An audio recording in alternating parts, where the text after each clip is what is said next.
Hello mga ka-J-Vlog, welcome ulit sa panibagong video. At sa video na to, i-unbox na rin natin finally ang isang budget smartphone ni Tecno, ang Tecno Spark Go 2024. Maganda kaya to? Tara mga ka-J-Vlog, check natin.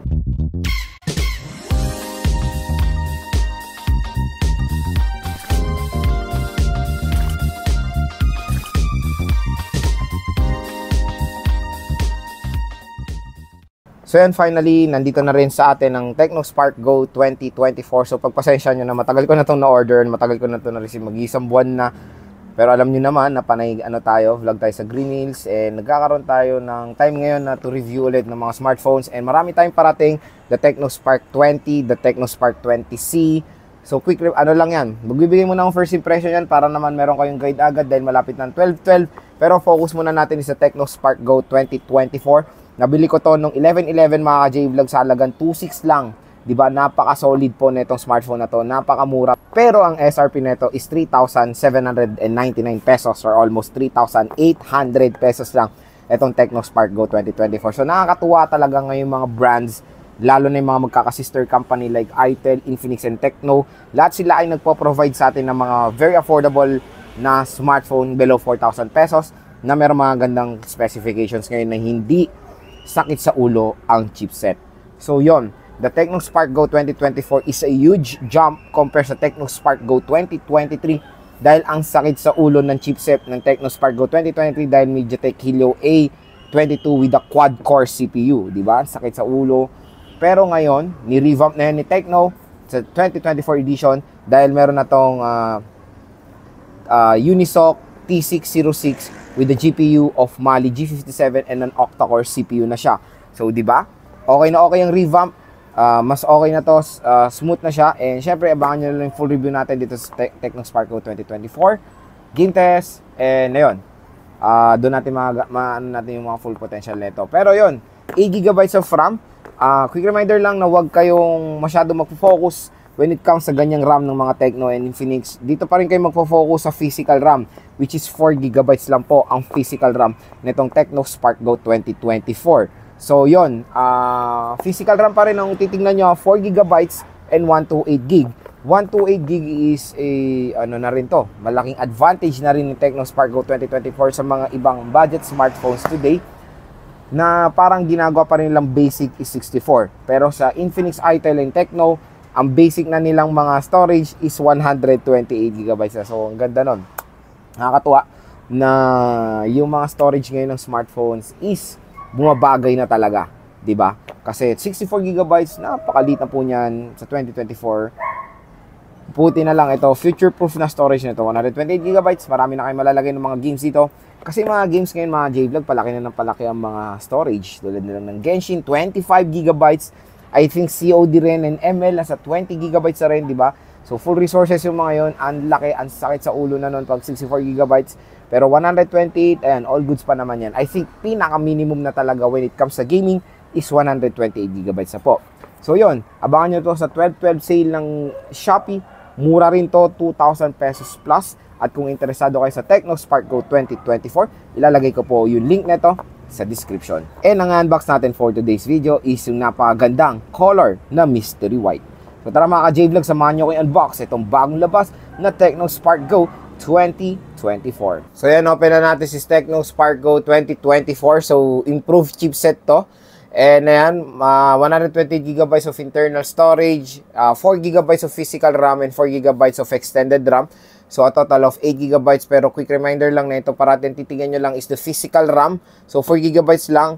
Extended RAM, hindi siya ganun kalaking tulong naman yan to be honest.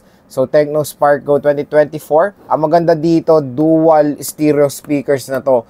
I think ito yung pinakamagandang advantage nito compare sa Infinix Smart 8. So stay tuned lang dahil gagawa tayo ng comparison ng Smart 8 and ng Tecno Spark Go. So, sa likod ng box, ayan, meron tayong mga features dito na 6.6 inches. Punch hole display, large storage, dual speakers, sana all, 5,000 mAh battery, side fingerprint scanner. So, open na natin si Tecno Spark Go. So, inopen ko pala to kasi, syempre, magandang i-check nyo rin to. Sa online ko kasi ito binili para as a proof din na kunyari iba yung laman, meron tayo evidence. So, yun, magandang i-remind sa inyo pag bibili kayo online, i-video nyo bago nyo i-unbox. I-video nyo habang ina-unbox para may proof. Okay, ayan na. SparkGo 2024 9-third screen refresh rate, dual speakers, side edge fingerprint scanner, and a 5,000 mAh battery. Tingnan natin yung mga content ng box muna. So yan, 12 plus 1 month warranty ng Tecno. So ang maganda dito mga ka-J-Vlog, ang present is si Maring Jelly Case compare sa Infinix Smart 8 na si hard case. So mas maganda yung kay Tecno. Meron siyang 10-watt charging brick. So yes, 10-watt charging brick. Si Baby SIM eject tool at USB Type-C cable. So yun lang naman yung content ng box. Very simple. Next, syempre, let's proceed to the main event, yung smartphone. So ito na si Tecno SparkGo 2024. Alisin natin yung plastic niya. So yan, tingnan natin yung color ni Tecno SparkGo 2024 in mystery white. So in 3, 2, 1. Bam! So, ang ganda mga ka-J-Vlog na itong mystery white. So, ito pala yung Tecno. So, ito pala yung Infinix Smart 8. Ayan, tingnan nyo naman, very identical lang sila when it comes sa camera module, di ba? So, ganyan na talaga yung nagtatrend na design ng camera module, lalo na sa mga magkaka-sister company like Tecno, Infinix, and Itel. So, ayan, ang kanyang camera module. Dual camera lang to, wag kayo malin lang dito sa isa dahil flash lang yan. So, 13 megapixel, mystery white, napakaganda, napakalinis ng color na to. Very premium and elegant tignan. So, mas maganda i-suggest ko. So, isa-suggest ko tong color na to, napakaganda mga J-Vlog. The design itself, very sleek. Ganda rin ng texture dahil matte finish siya. Even sa side is matte finish. Okay na okay, box type. Magaan din naman siya. And dito sa right side is the fingerprint scanner. And or the power button. Sa gilid is and nandito yung volume rocker. Sa taas naman ito yung secondary speaker. Sa left side is the SIM tray. Tingnan natin kung hybrid ba to or hindi.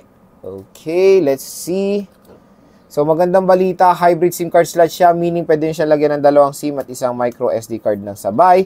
Sa baba naman ng smartphone is the 3.5mm headphone jack, microphone, USB Type-C port at yung main speaker. So, ang maganda rin dito, pag bibili kayo nito, meron na siyang included na screen protector out of the box. So, open na natin si Tecno SparkGo 2024. The newly improved na smartphone ni Tecno compare sa 2023 version. Ang laki ng jump niya when it comes sa chipset. So, try natin si Maring Jelly Case.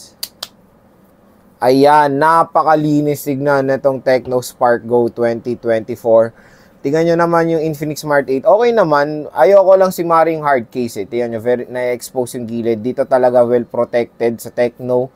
Okay, ang gaganda talaga ng mga smartphone yun ni Tecno and Infinix. Grabe, napakamura. Below 4,000 pesos.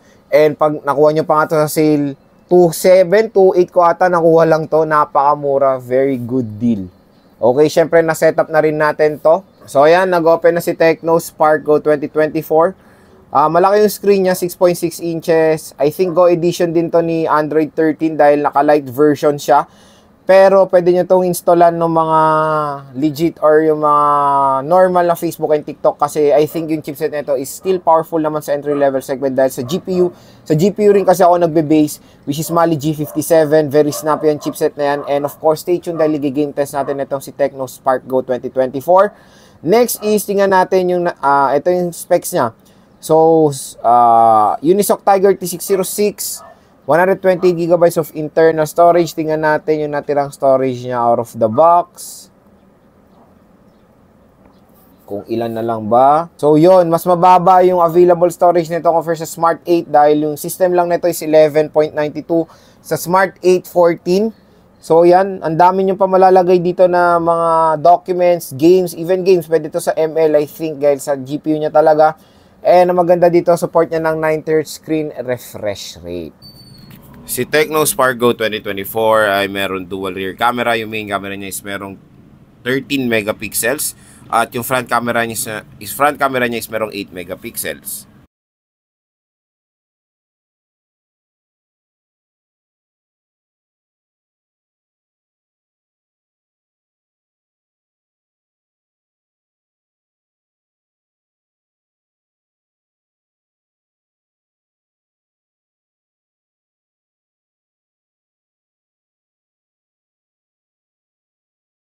Sa screen naman, si Tecno Spark Go 2024 ay meron 6.6 inches IPS LCD display na meron resolution na HD Plus 720 by 1612 pixels na meron 267 pixels per inch.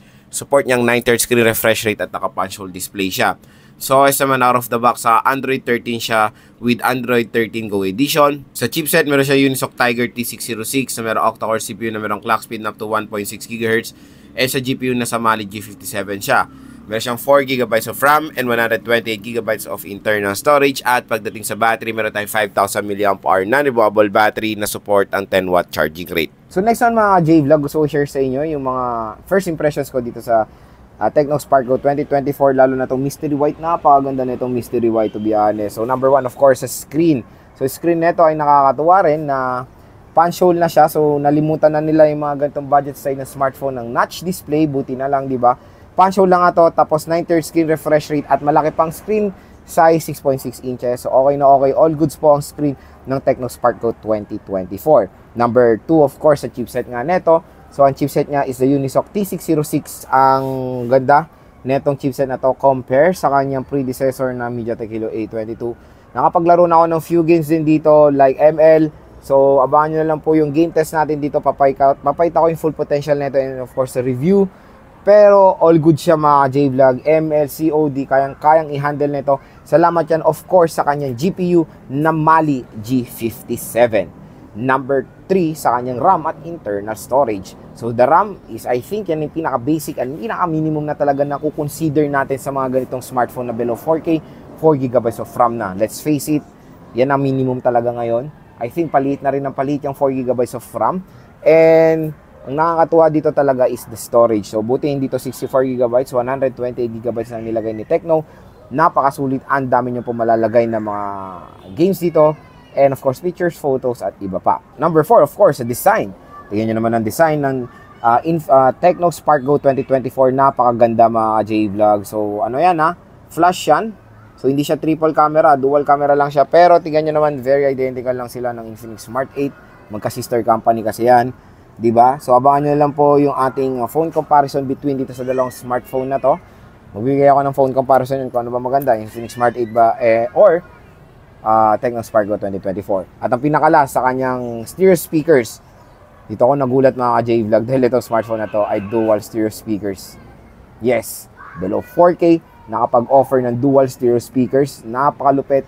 Grabe talaga tong si Tecno mag-provide ng mga specs sa kanilang smartphone like this one. Yan, bibigyan kayo nito ng immersive sound with all goods na base quality. Sila mga ka-J-Vlog yung first impressions natin dito sa Infinix, dito sa Tecno Spark Go 2024. Abangan nyo na lang po yung full review and game test ko dito sa smartphone na to. So yun, wag na kayo magpahuli. Abangan nyo na to sa 12/12 dahil napakamura, 2,000 pesos plus. Perfect na perfect pang regalo or pwede sa mga chikiting nyo. Okay to for online school, extra phone. Pwede to for navigate sa mga delivery riders kasi very snappy naman ng kanyang chipset compare sa kanyang predecessor. So interesado kayo sa Tecno Spark Go 2024, ilalagay ko po yung link nito sa description.